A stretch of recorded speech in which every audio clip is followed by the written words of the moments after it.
Chers téléspectateurs, bonjour et bienvenue pour une nouvelle émission de Voix de fait spéciale élections européennes, élections européennes fédérales et régionales 2019, où j'ai le plaisir de recevoir le Parti socialiste avec Marie Arena, qui est deuxième à l'Europe. Bonjour.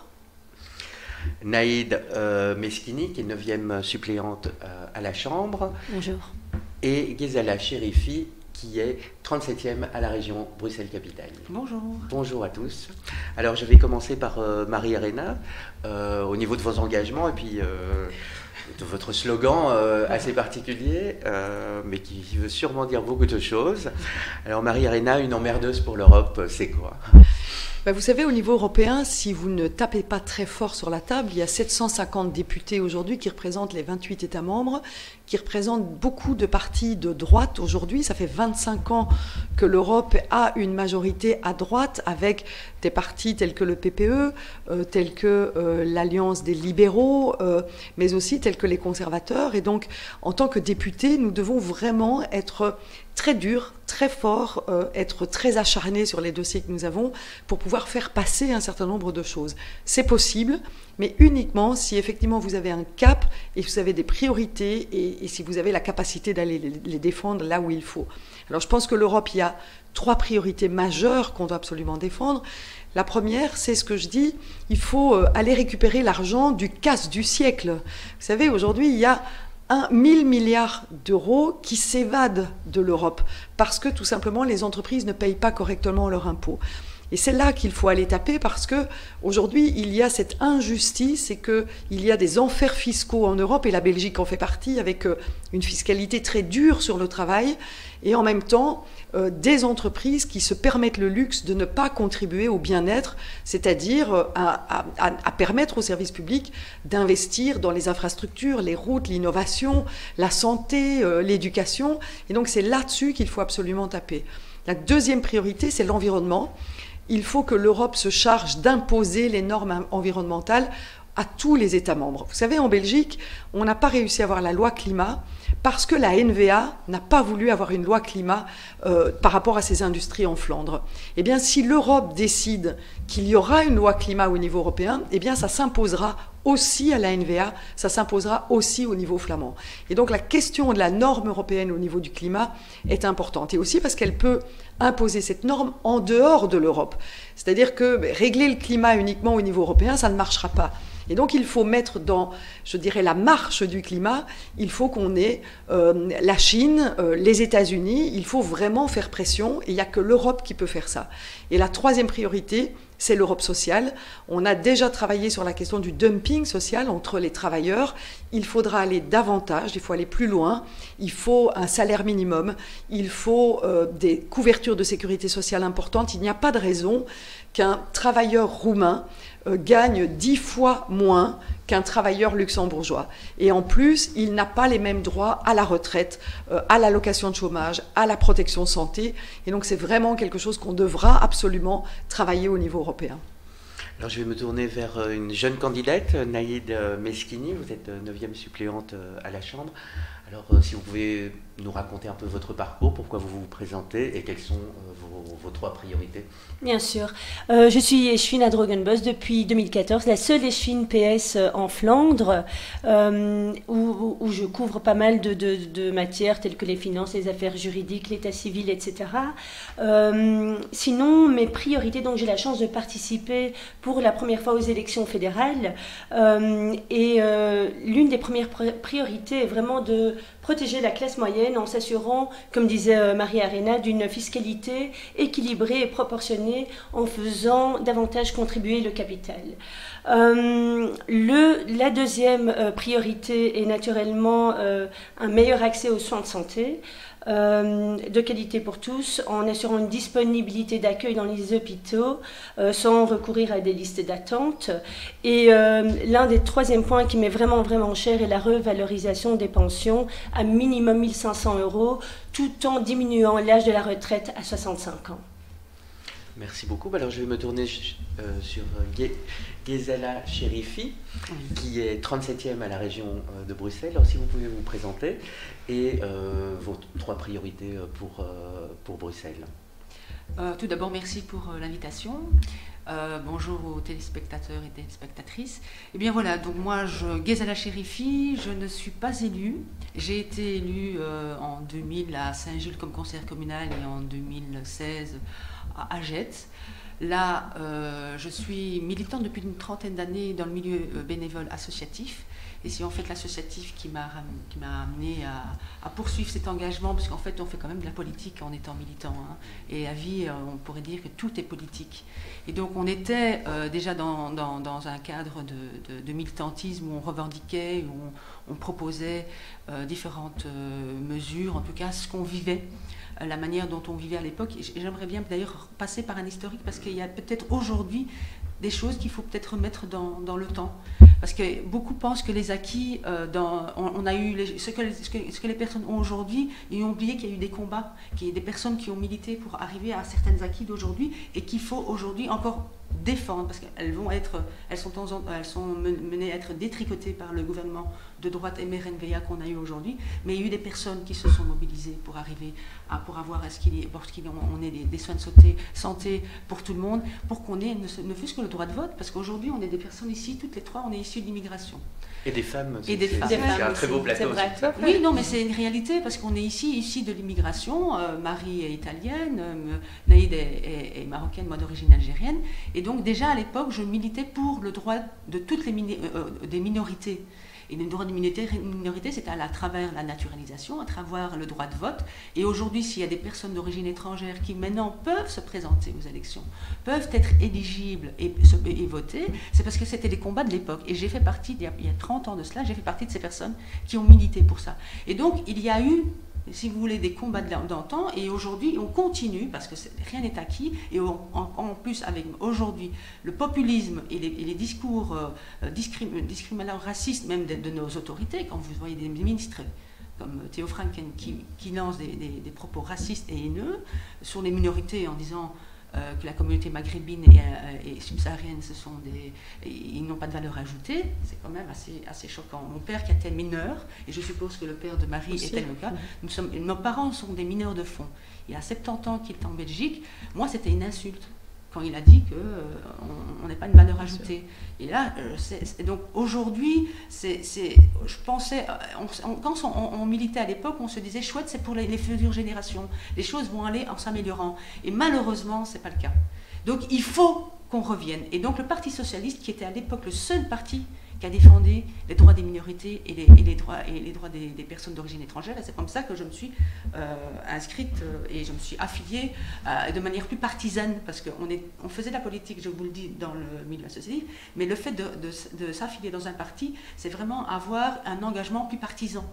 Et on se dit, c'est là qu'on peut porter des mesures, c'est là qu'on peut porter notre voix, et c'est là qu'on peut changer les choses. Et j'estime que le Parti socialiste n'a pas terminé, et au contraire, il a encore plein de choses à faire, et il va continuer encore à faire pour essayer de défendre nos droits.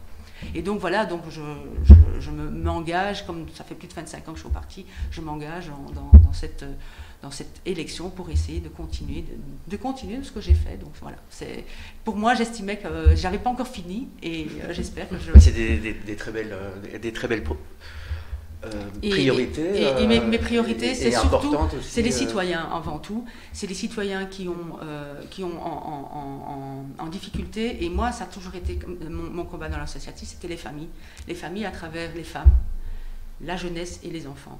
Et à travers les femmes et la jeunesse et les enfants, il y a toutes des mesures qu'on veut mettre sur pied. C'est d'abord l'égalité hommes-femmes primordiale. L'insécurité dans l'espace public, aujourd'hui, les faits d'actualité font encore que les femmes sont encore violentées. On l'a encore entendu aujourd'hui.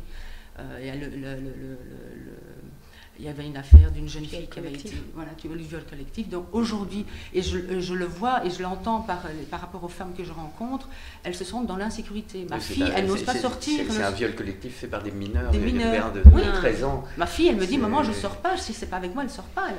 Est-ce qu'on a d'après vous une crise de valeur un peu au sein de nos sociétés, parce que on voit beaucoup la parole s'est libérée sur Internet, la parole paroles racistes. D'un autre côté, on a aussi des conflits avec le vivre ensemble, ce qui s'est passé, des attentats, etc. On a du harcèlement de rue, vous avez bien parlé, la situation dans les métros pour les femmes est assez désastreuse. Il y avait une qui avait fait, une jeune femme qui avait fait un reportage qui était passé à la RTBF, il y a quelques années. Circulé il y a quelques années en robe d'été, donc rien de spécialement provoquant ou autre chose.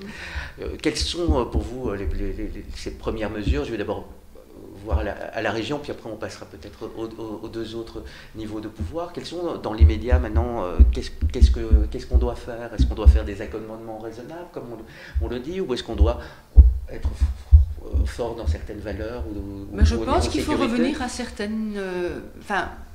peut-être qu'on doit revenir, je vais peut-être passer pour quelqu'un de peut-être à ce niveau-là plus conservateur, mais il y a certaines valeurs en effet auxquelles il faut revenir. C'est vrai que les nouvelles technologies ont laissé la place à la parole. Et malheureusement, sous le fait de dire la démocratie, sur la liberté d'expression, on fait tout, on dit tout et n'importe quoi. Mais il y a certaines choses à respecter. Aujourd'hui, j'ai peut-être l'impression que les jeunes d'aujourd'hui qui arrivent à ce genre de situation ne prennent plus conscience de ce qui est bon, de ce qui est mauvais. J'ai l'impression que, et en plus avec ce qu'ils voient, avec la parole facile, les nouvelles technologies faciles, ils ont accès à tout plus facilement que ce que nous à l'époque on avait, et je pense qu'ils n'ont pas cette notion de modération, et puis évidemment c'est une valorisation, c'est se dire « Ah, regardez ce qu'on a fait » et on le met sur les réseaux sociaux. On n'aurait jamais imaginé ça à notre époque, de montrer des actes pareils sur les réseaux sociaux, et puis ils surenchérissent, et je crois qu'à un certain moment, il faut leur dire stop. Par une législation, peut-être au niveau européen. L'éducation déjà, l'enseignement et l'entourage des parents qui ont aussi une responsabilité peut-être à avoir dans une éducation à faire. L'école aussi, il faut revenir peut-être à des fondamentaux. Je ne sais pas si Marie pourra... peut-être à l'Europe. Alors, il y a plusieurs, je pense qu'il y a plusieurs niveaux par rapport à l'action qu'on peut mener, et certainement le premier niveau, c'est que les hommes et les femmes politiques se rendent compte que leur parole a une valeur auprès de la population, et quand vous avez des hommes politiques qui, d'une part, tiennent des propos racistes, et c'était le cas de M. Franken, ou des propos qui sont des propos diffamants à l'égard, par exemple, d'une communauté homosexuelle, il a raillé la communauté homosexuelle, eh bien ça permet effectivement à des citoyens lambda de revenir sur cette situation-là de manière décomplexée, en ayant des propos racistes ou en ayant des propos homophobes, par exemple.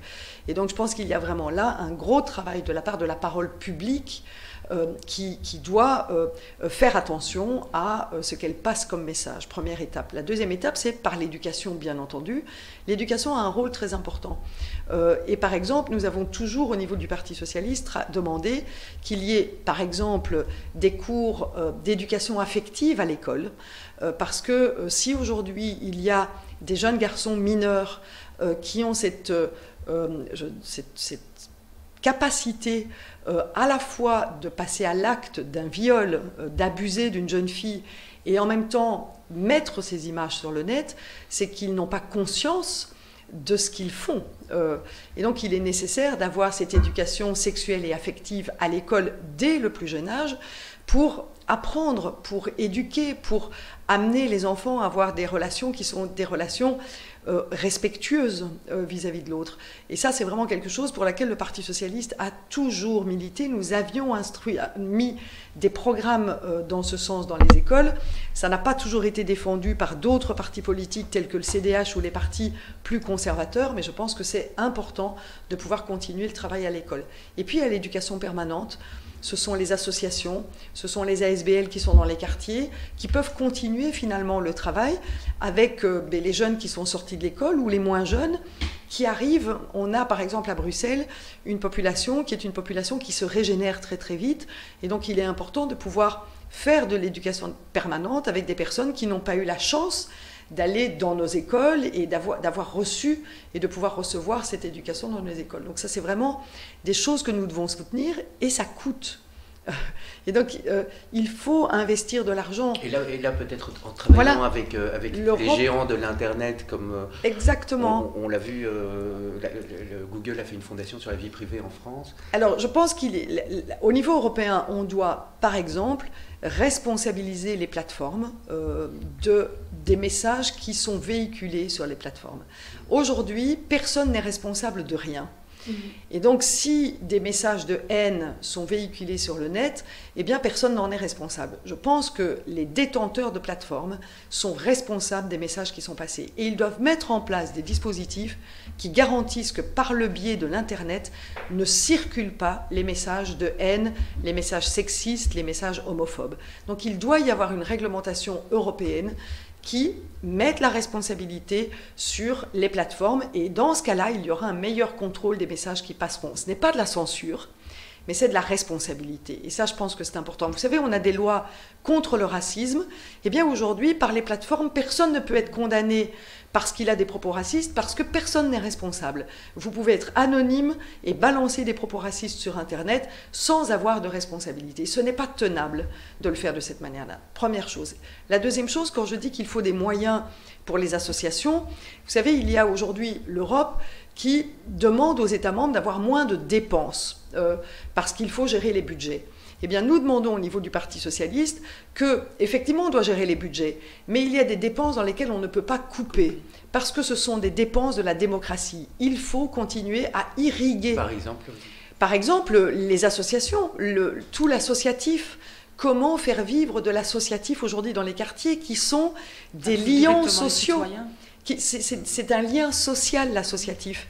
Et donc, quand aujourd'hui le gouvernement dit, parce que l'Europe leur demande de diminuer leurs dépenses, ils diminuent les moyens qu'ils donnent à l'associatif, ce n'est pas acceptable. Et donc, on doit dire, il y a au contraire, plutôt que de diminuer les dépenses de l'associatif, augmentons les recettes, qui sont des recettes venant d'une fiscalité de gens qui aujourd'hui ont les épaules les plus larges. Aujourd'hui, il y a une injustice flagrante en Belgique et ailleurs. La fiscalité, plus vous en avez dans votre portefeuille, moins vous payez. C'est pas ça la justice. La justice, c'est plus vous en avez, plus vous payez, parce que c'est de la solidarité, c'est comme ça que le monde doit tourner. Eh bien aujourd'hui, c'est pas le cas. Et si on veut continuer à avoir des dépenses pour les plus vulnérables, eh bien on devra aller chercher l'argent chez ceux qui en ont le plus. Alors on parle justement de taxes. Tournons-nous un peu vers le fédéral, Nayad Meskini.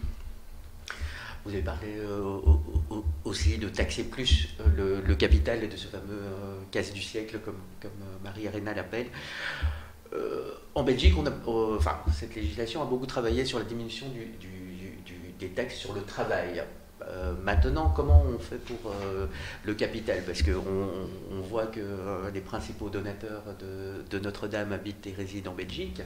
Ils ont pu réunir près d'1 milliard d'euros en 48 heures. Donc, l'argent, il est là. Comment on réconcilie aussi un peu ces demandes entre baisse du précompte immobilier pour la maison dans laquelle tout un chacun vit et cette augmentation de taxes sur le capital, où la Belgique est quand même considérée aussi comme un paradis fiscal, ce qui est un peu, d'un côté on est numéro un dans le monde au niveau de taxes, et puis...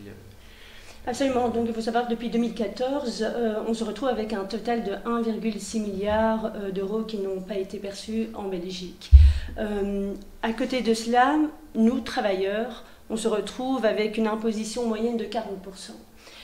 Et quand on a le malheur de rajouter un job en plus en tant que caissier, etc., pour pouvoir nous payer des vacances, eh bien on peut monter jusqu'à la tranche de 58%. Il est vraiment temps que ceci cesse et plus maintenant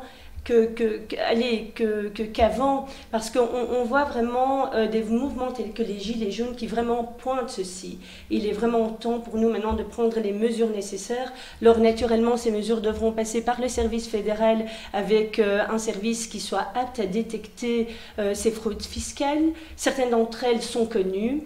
Il faut aller les chercher, il faut oser punir, il faut oser ne plus faire de cadeaux fiscaux à certains amis. Faut oser pour certaines entreprises augmenter la taxation et qu'elle ne soit plus à 7% alors qu'ils se retrouvent avec des milliards en chiffre d'affaires. Et il est vraiment temps, je pense sincèrement que, moi je suis des finances au niveau communal. Et je trouve que chaque fois qu'il y a de l'argent à aller chercher, c'est toujours auprès de la classe moyenne. C'est auprès d'elle qu'on va faire taxer une nouvelle fiscalité sur l'environnement. Or, un ménage composé de 4 personnes ne pollue pas autant que les grosses entreprises qui, elles, ne payent rien ou payent, voire la même chose que ce que paye le ménage moyen. Enfin, moi, par exemple, pour ce qui relève de Drogenbos, je me retrouve avec une taxe environnementale pareille entre le ménage et les grosses entreprises, les gros supermarchés que je ne vais pas citer. Et je trouve finalement que l'impact environnemental, elle est plus causée par ces grosses multinationales que par la retraitée qui finalement touche 1100 € et qui se doit de toute façon payer ce montant de 40 € pour cette taxe environnementale. Et je pense sincèrement qu'il est maintenant plus que jamais temps d'avoir un équilibre et d'aller percevoir cet argent avec naturellement un service qui soit organisé. Alors ça ne va pas se faire en 2 ans, ça ne va pas se faire en seulement un gouvernement, mais il faudra vraiment beaucoup plus de temps pour bien nous organiser, pour avoir une bonne équipe efficace, pour aller chercher cet argent auprès des grosses fortunes, auprès des paradis fiscaux et oser aussi augmenter donc l'impôt auprès de grosses entreprises. Alors naturellement, il ne faut pas non plus augmenter de façon exagérée l'impôt auprès des entreprises parce qu'on perdra de l'emploi. Il faut aussi en être conscient, mais il faut vraiment être juste et un peu délaisser cette classe moyenne au niveau fiscal. Très bon. Mon message, donc je vais me retourner vers Bruxelles, vers la région. On avait parlé beaucoup de l'associatif dans un quartier comme les Marolles. Il y a presque 200 associations. Est-ce que toutes sont nécessaires? Est-ce que tout le monde connaît un peu toutes les associations qui existent? Donc s'il y en a déjà près de 200 au Marolles, à mon avis, il doit y en avoir beaucoup plus dans toute la région. Est-ce qu'il ne serait pas temps un peu de peut-être se regrouper? Peut-être que ces associations font tous ou tous sont essentiels à votre avis? Pour vous dire, moi je ne les connais pas toutes, bien entendu, toutes ces associations, et encore moins toutes dans les Marolles, mais je vais un petit exemple. Ma voisine est togolaise. Elle m'avait présenté à quelques amis togolais dimanche. J'ai été et ils me disent, écoutez, bon, certains me connaissaient, d'autres ne me connaissaient pas. On veut bien, nous on a toujours été de gauche, on a toujours voté socialiste, on veut bien, mais l'association, nous on voudrait créer une association et on ne nous écoute pas et on ne sait pas comment il faut faire. Et est-ce que les socialistes vont on a déposé des dossiers, il n'y a pas de retour, etc. Alors je leur ai dit, écoutez, c'est peut-être parce que vous n'avez peut-être pas la bonne manière de le présenter, le dossier, ou bien vous ne vous êtes pas adressé aux bonnes structures, aux bonnes institutions, à la bonne administration. Donc déjà, il y a un manque d'information. Et l'exemple que je vous cite, c'est parce que c'était une communauté togolaise qui voulait créer un club sportif où il y a des Togolais. Ils avaient participé auparavant, donc ce jour-là, c'était les 20 km de Bruxelles. Ils avaient fait une superbe photo d'équipe. Et je me dis, c'est chouette, c'est vrai ce qu'ils font. Ils font quelque chose de très chouette. Et donc, j'ai l'impression qu'on peut peut-être dire qu'il y a beaucoup d'associations dans les quartiers de proximité, mais je pense qu'elles servent elles répondent à une demande. Elles répondent à une demande, sans doute, d'un groupe de personnes, d'un groupe de citoyens, ça peut être des associations culturelles, sportives, simplement des femmes qui veulent se réunir, parce qu'aujourd'hui, les femmes qui ne travaillent plus ou qui n'ont pas travaillé, mais elles ont envie d'avoir, et c'est ça le vivre ensemble aussi, hein, elles ont envie de se rencontrer, elles ont envie d'échanger, et je préférerais qu'il y ait des associations, en tout cas de manière à ce qu'elles puissent répondre à une demande, que des personnes qui se retrouvent chez soi ou dans la rue en train de dépérir, en train de se demander qu'est-ce qu'elles peuvent faire, et si elles peuvent être d'une façon, elles sont bénéfiques pour l'échange et l'interculturalité, c'est génial. Donc voilà, bon, c'est cette communauté que j'avais rencontrée, enfin ils étaient un petit groupe d'une dizaine de personnes, il y avait une demande. Et c'était des parents avec leurs enfants, et ils avaient envie de créer quelque chose pour le sport, et le sport touche toutes les générations. Donc il y a apparemment une demande, donc je ne pense pas qu'il y a un surplus d'associatifs. La seule chose, c'est qu'il faut peut-être aussi voir ce qu'elles font. aussi, hein, parce qu'il y a des subsides qui au se niveau donnent. bonne gouvernance. Bonne gouvernance, il faut aussi contrôler sur la... L'Union européenne a le registre. Il y a des associations qui ne sont pas soutenues et qui ne sont pas financées. Moi, par exemple, j'ai une association, je n'ai pas de subside qui est récurrent. J'ai des subsides ponctuels en fonction d'un projet que je dépense, mais je n'ai ni d'infrastructure ni de personnel. Mais je m'engage malgré tout et je m'investis. Donc c'est vrai, il y a associatif et associatif, mais je pense que ça répond à un besoin et une demande. Voilà, c'est un exemple que j'ai eu dimanche, c'est les Togolais. Ils me disent, on n'a rien, il n'y a rien pour les Togolais, on fait rien, on a envie de créer quelque chose. Et leur projet était très intéressant. Je leur ai dit, écoutez, après les élections, si vous le souhaitez, je vous dis comment on peut organiser, comment on présente un dossier et à quelle administration vous pouvez aussi l'envoyer. Surtout que moi, je suis chargée de projet au ministère de la Fédération de Bruxelles et une de mes missions, c'est ça. C'est de créer un guichet d'information qui permettrait aux personnes qui veulent créer une association ou qui veulent veulent avoir un minimum d'informations sur comment créer une association ou comment trouver des subsides, peuvent avoir toutes les informations possibles pour savoir où et comment, quoi faire. C'est un peu un ABC pour le citoyen ou une association qui veut créer un projet. Et donc ça manque, parce qu'on a réalisé, il y a vraiment un manque d'informations chez les citoyens, à tous les niveaux. Ne fût-ce que là-bas, c'était les élections. Ils ne savent pas qu'il y a 3 élections régionales. À ça, à votre avis, plus de communication, parce que même la fameuse Iris Box, qui permet de faire des transactions électroniques à la région, elle n'est pas connue de quasi personne dans les citoyens, même si IRB avait demandé comment on pourrait mieux communiquer là-dessus. Il faut aller un peu comme un délégué. Je pense qu'il faut rencontrer, il faut que les personnes qui ont créé cet outil aillent avec sa petite valise et rencontrer les associations, rencontrer les citoyens et leur expliquer. Il n'y a pas mieux que la proximité. Je vous assure qu'il faut aller rencontrer les personnes concernées qui ont besoin. Donc si vous êtes élu, vous allez continuer à aller dans les marchés, dans les... franchement, les marchés, je ne suis pas quelqu'un qui fait vraiment les marchés. Et dans ma campagne électorale, j'en ai même presque pas fait. Donc je vais pas vous mentir. On dit, c'est vrai, les politiques et les marchés, non. Moi, mes contacts sont tous les jours, sont quotidiens. Quelqu'un qui me téléphone, je réponds. Les gens me connaissent, je pense que les gens savent que que je réponds assez souvent et je n'ai pas j'ai pas une démarche de retenue. Donc moi, le contact de proximité, il est là tout le temps. Donc moi, j'ai pas besoin de faire des marchés en campagne électorale, j'en fais d'ailleurs pas.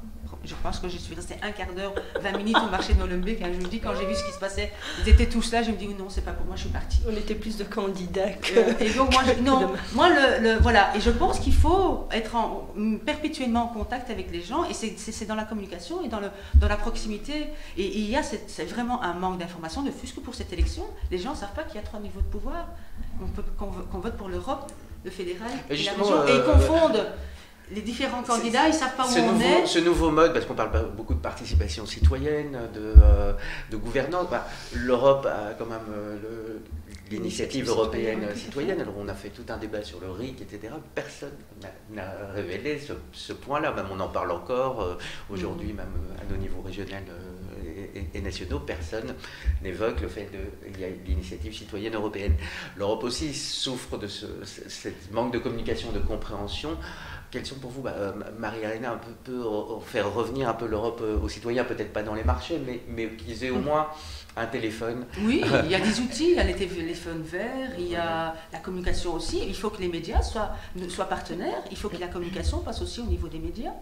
Il faut que la communication passe au niveau de certaines administrations. Enfin bon, je vais te laisser, Marie, parce que je pense que je monopolise la communication. Non, mais elle est Non. Mais je pense qu'effectivement, l'Europe, c'est souvent vu comme étant... les gens ne disent pas l'Europe, c'est nous. Ils ont l'impression que l'Europe est ailleurs. Or, vous savez, 60% des lois belges sont des transpositions de lois qui ont été votées au niveau européen. Et donc, au moment où ces lois sont votées au niveau européen, il n'y a pas d'information qui est donnée aux citoyens. D'une part, parce que les médias ne s'en occupent pas.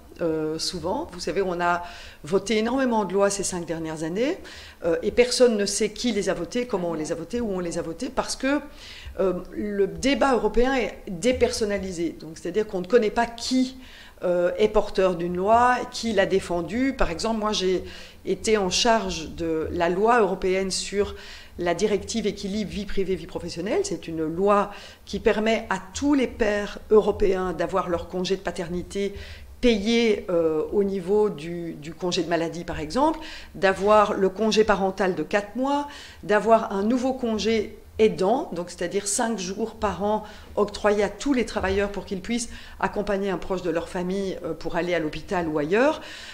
Eh bien, ça a été voté au niveau du Parlement européen il y a 1 mois. Ça a pris 5 ans de discussion parce que, vous savez, en Belgique, on se déchire entre les Flamands, les Wallons et les Bruxellois.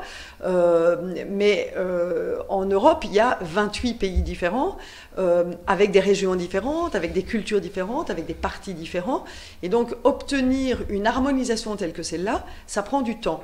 Mais c'est important, c'est un plus pour tous les parents européens. Personne n'en a parlé. Et donc, il y a un vrai manque d'intérêt médiatique à la chose européenne, premièrement. Deuxièmement, il y a aussi des politiques qui ne sont pas très, je dirais, enthousiastes à l'Europe, et en général, qui, quand tout va bien, ils disent que c'est grâce à eux, et quand tout va mal, ils disent que c'est à cause de l'Europe. Quand on prend l'exemple de la garantie jeunesse aujourd'hui à Bruxelles, cette garantie jeunesse, elle est financée par l'Europe. Et donc le fait que Actiris ait la possibilité de travailler avec chaque jeune demandeur d'emploi qui arrive sur le marché en lui offrant un stage, une formation ou un emploi, eh bien c'est pris en charge pour une bonne partie par l'Europe, par un programme européen qui s'appelle la garantie jeunesse, pour lesquels les socialistes ont milité pour avoir cette garantie jeunesse. Eh bien, personne aujourd'hui, je ne pense pas avoir entendu M. Gossuin ou d'autres personnes parler de la garantie jeunesse européenne qui a permis à Actiris de mettre en place la garantie jeunesse ici à Bruxelles. Et on va faire la même chose avec, par exemple, la garantie enfant.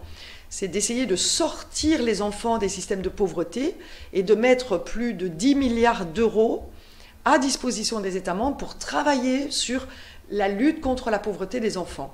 Personne ne dit que c'est l'Europe qui va venir aider les États membres à le faire. Et donc je trouve qu'à un moment donné, on devrait aussi au niveau national avoir un peu cette capacité de reconnaître le travail de l'Europe plutôt que de toujours mettre sur le dos de l'Europe ce qui finalement leur sert bien. Et c'est toujours la question de l'austérité, par exemple. Ah, on va augmenter l'âge de la retraite parce que l'Europe nous a dit que ce n'était plus finançable d'avoir des systèmes de retraite tels que cela. L'Europe ne donne qu'un avis par rapport à ça. Si le gouvernement MRNVA a rallongé l'âge de la retraite, c'est parce que ça leur convenait. Puis c'est une dynamique européenne aussi. Non, mais ça leur convenait. Non, parce qu'en France, ils ont décidé de rester sur un âge de départ à la retraite à 62 ans. Ils partaient de 60, ouais. Ils partaient de 60, mais ils sont à 62. Alors ici, on a un gouvernement MRNVA qui dit 67 et la NVA qui dit peut-être 70. Et donc, ce n'est pas l'Europe qui leur demande. C'est eux qui se servent de l'Europe pour faire leur politique et leur programme. Mais ce n'est pas l'Europe qui leur demande. Donc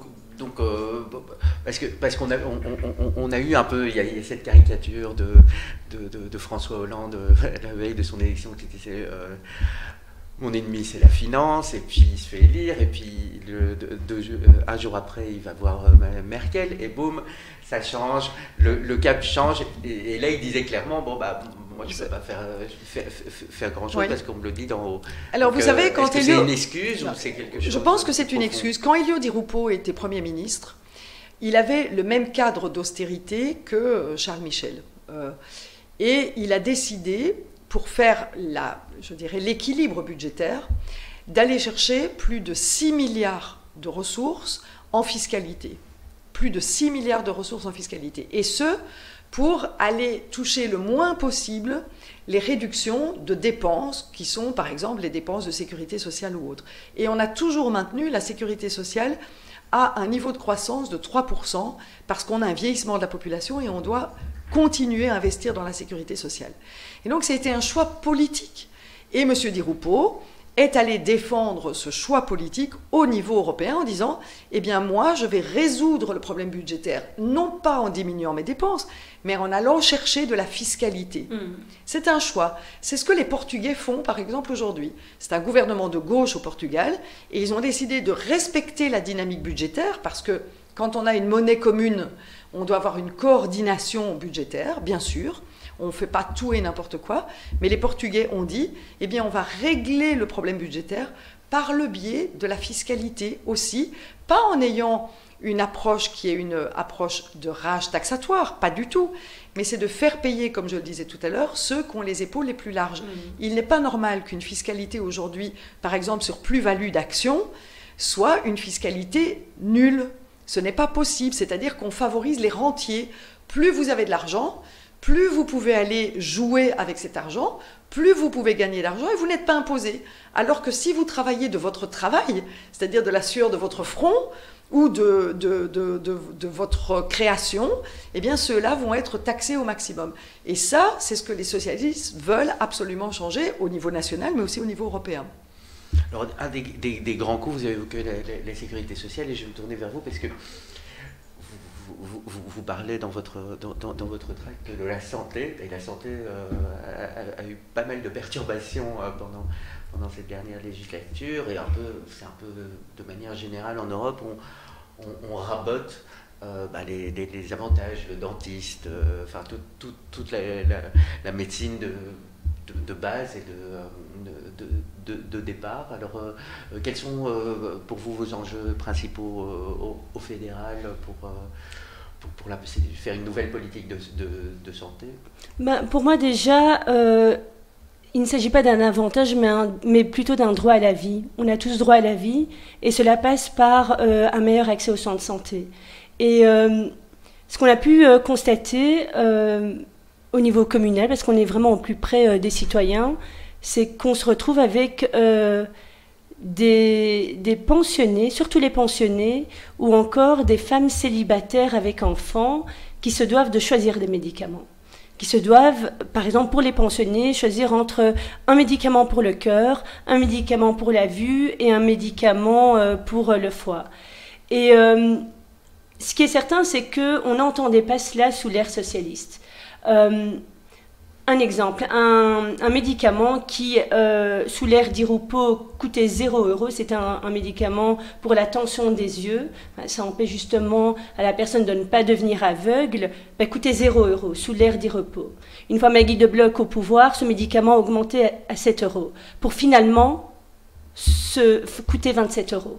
Et il y a des personnes qui finalement se doivent de faire des choix entre leur cœur ou encore leur vue. Et je pense que c'est vraiment fondamental. Et si on laisse vraiment le gouvernement, le dernier gouvernement de droite continuer tel qu'il l'a fait, on se retrouvera à l'issue avec des soins de santé privatisés. Et finalement, ce sera seulement les riches et les fortunés qui se permettront finalement de jouir ce droit à la vie. Et le reste, finalement... périra. Et donc vraiment, cet accès aux soins de santé est vraiment primordial, je veux dire, pour la survie de tous.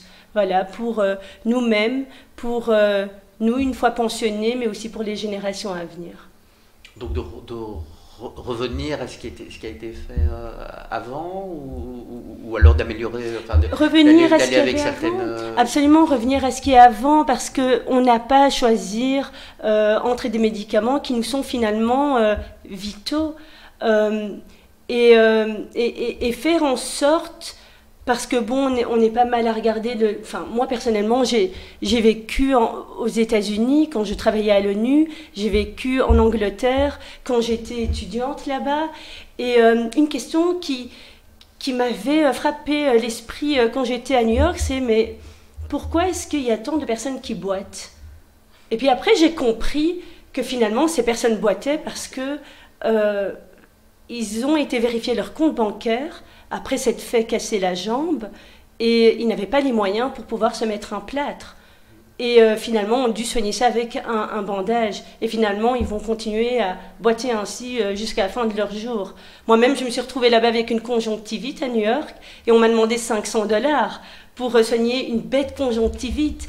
Et ce que j'ai pu voir là-bas, c'est peut-être un futur qu'on pourrait avoir ici en Belgique si on continue avec le néolibéralisme.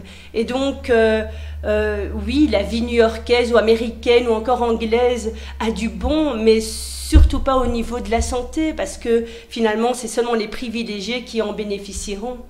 Et ceux qui se retrouvent avec un salaire moyen ou un salaire très faible, eh bien, se retrouveront peut-être un jour à boiter ou à perdre un œil. Voilà. Comme les gilets jaunes d'ailleurs. Ah, les pauvres.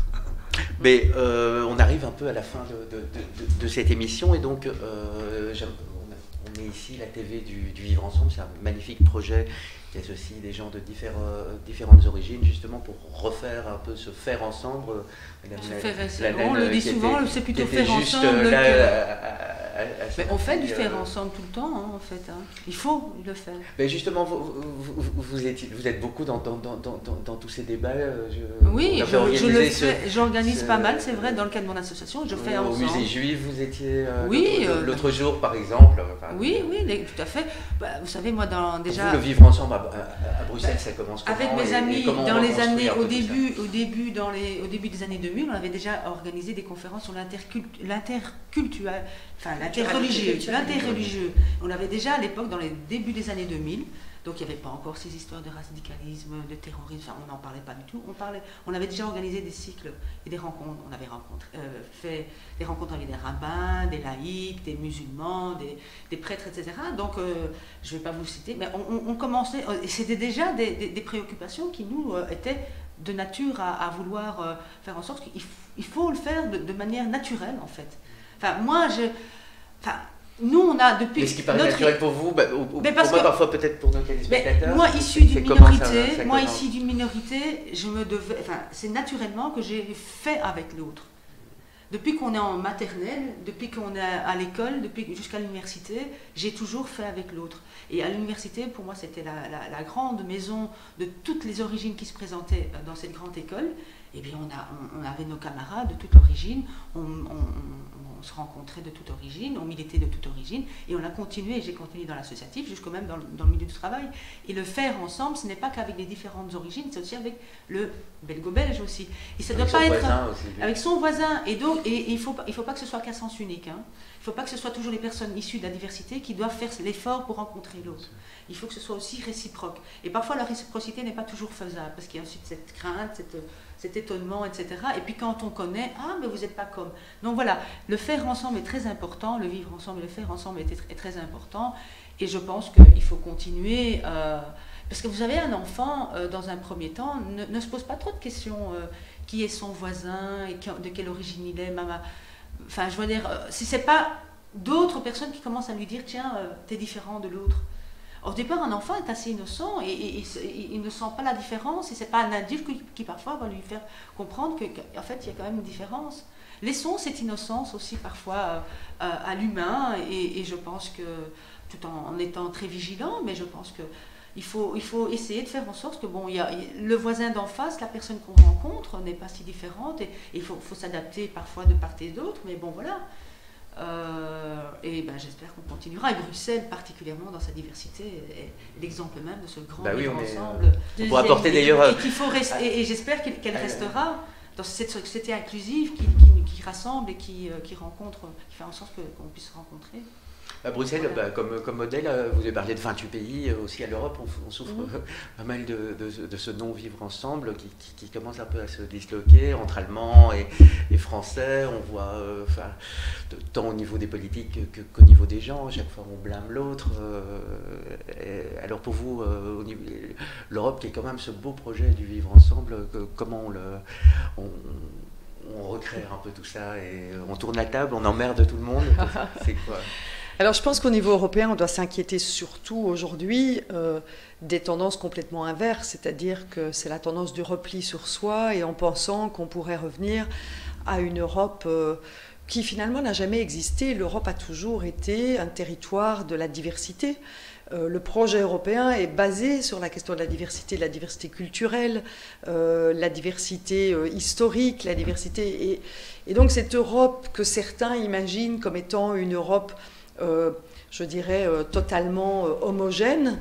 Et c'est le projet de Madame Le Pen, c'est le projet de Monsieur Salvini, c'est le projet de Monsieur Orban.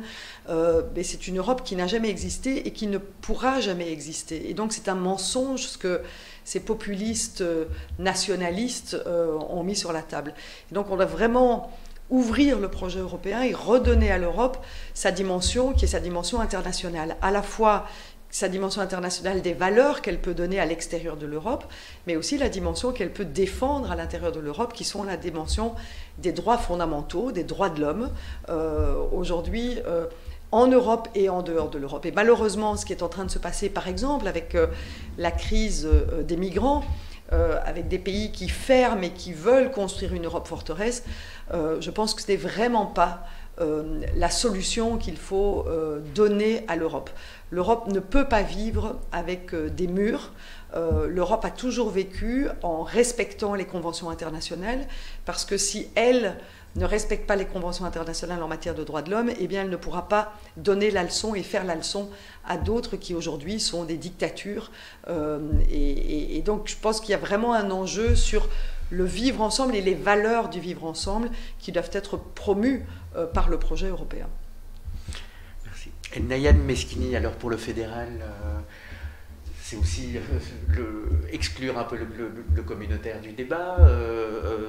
Qu'est-ce qui est pour vous, demain vous êtes aux commandes, vous arrivez donc pour le côté francophone, il y a de fortes chances quand même, vu les sondages, que la NVA et la droite en Flandre soit numéro un. Alors comment on réconcilie, vont dire, avec le confédéralisme, et vous venez avec un meilleur vivre ensemble? Comment on fait ça?